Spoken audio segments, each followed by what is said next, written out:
Takže nazdar lidi, já jsem host.cz a vítám vás u prvního videjka, bude to taková informačka na mém novém kanále. Na tom starém, jestli jste se někdo na nás dívali, nebo na mě, tak jsme se tak trošku pohádali, takže jsme si šli každý sám svou cestou. A já doufám, že se vám bude líbit moje videa na tomto kanále. A videa budou z různých her, bude to Minecraft, Counter-Strike a všechny různé hry. Klidně pište do komentářů, jaké hry byste chtěli, abych hrál. Já se na ně podívám, když mě budou bavit, když se mi budou líbit, tak si je klidně zahraju. Můžete mi posílat na Minecraft třeba mapy, můžete mě poprosit, jestli bych si s vámi třeba nezahrál.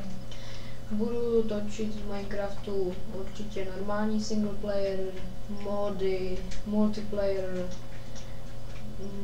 Budu natáčet Minecraft 1.3.1, ale kdybych hrál nějakou třeba adventure mapu nebo tak bych si to přepnul na 1.2.5, abych měl větší jistotu, že fungují všechny redstony.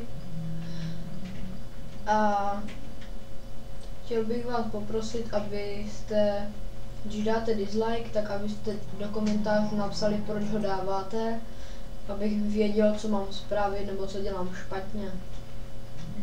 Takže tímto vás teda prosím a děkuju vám za zhlédnutí, za to, že budete dávat, doufám, lajky a odběry.